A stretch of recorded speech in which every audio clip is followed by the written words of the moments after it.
What do light and music have in common? Both will get you moving. Get down with this week's Light Matters.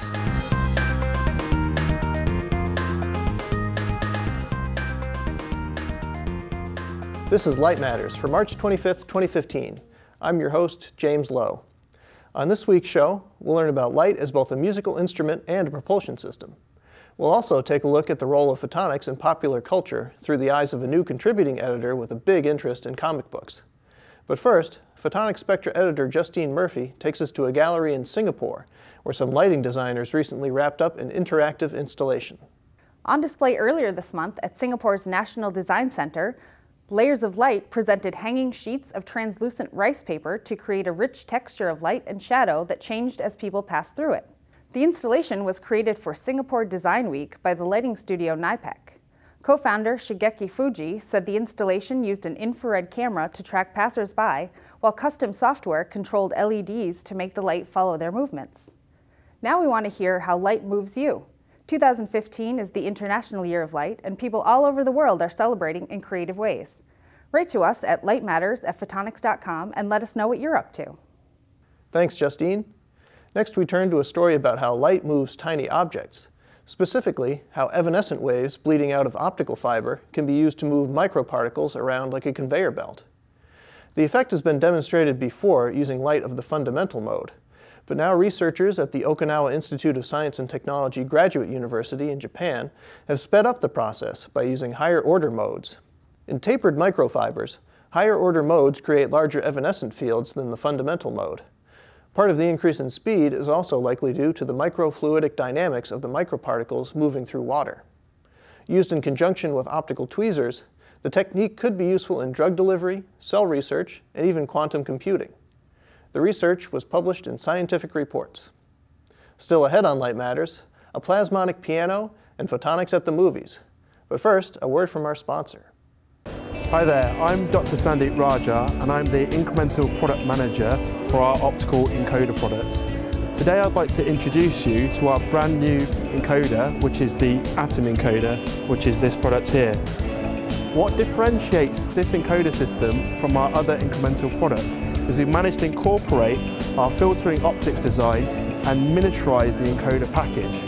This means you get the benefits of having a small encoder system whilst maintaining high reliability, high metrology performance, and superior data immunity that we have with our other optical encoder products that Renishaw sells today.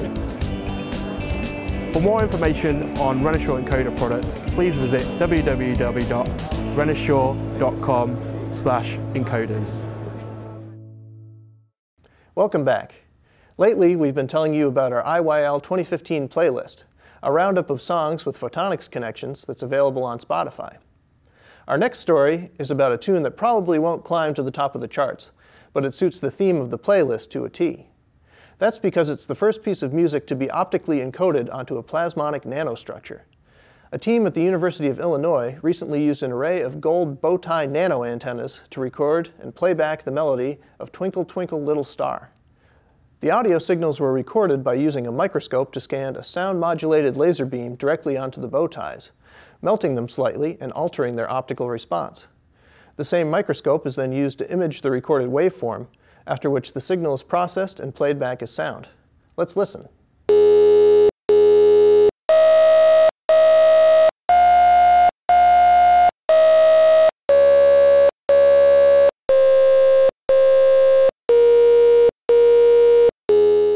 The researchers said their device has data storage capacity 5,600 times greater than magnetic films, meaning it could be used for archival storage and information processing. Their work was published in Scientific Reports. And now for something completely different. This week, we're debuting a new segment on Light Matters. From time to time, contributing editor Joey Esposito will take a look at the presence and impact of photonics in and on popular culture. This week, he shares some thoughts on a solar-powered superbeing coming soon to a theater near you. Joey? Thanks, James. This summer's The Avengers Age of Ultron will introduce a new hero to the film series called Vision, an android who in the original comic books was a creation of the sentient robot villain, Ultron. What's interesting is that while Vision has a host of different superpowers, one of his primary abilities is the absorption of solar energy. See, Vision's got what Marvel calls a solar jewel on his forehead that absorbs sunlight, allowing him to undergo his own version of photosynthesis to store energy and fuel his android body. It's almost like the solar jewel is one ultra-efficient solar panel. He's also got the ability to discharge this stored solar energy in the form of a high-density infrared or microwave beam. It's pretty cool, but the more power he uses, the more energy is burned up. Is it scientifically sound? No, not really, but it does draw inspiration from real-life technologies, and I think that's one of the coolest things about this sort of stuff. We're living in the age where science fiction is drawing closer and closer to science fact. Because of that, I'll be sticking around on Light Matters to dig into the relevance of the light sciences in pop culture and our everyday lives. And now back to James in the studio. Thanks, Joey. And now to some more real-world, but no less exciting uses of solar energy and light beams. Over at photonics.com, you can find 2 recent webinars, one on concentrator photovoltaics, which track the sun and use optics to amplify its light, and another on light-assisted bioprinting. In the second webinar, Dr. Xiaochen Chen of the University of California, San Diego, described ultraviolet photopolymerization techniques for creating nano and microscale scaffolds where, for example, heart cells can be grown for drug testing purposes. And these kind of structure from tissue engineering point of view is very useful because they provide the architecture for a cell to attach and grow, and such kind of pore volume can accommodate and deliver sufficient number of cells and also help to diffuse nutrition waste for transport and vascularization. You can also find a recent talk by solar power innovator Dr. Antonio Luque, along with more than 40 other presentations at photonics.com/webinars. And that's it for this week's show. Next week, industrial photonics editor Rod Pedrati will be back from Chicago with a report on all the photonics technologies on display at Automate 2015. And we'll also roll out a contest that you won't want to miss.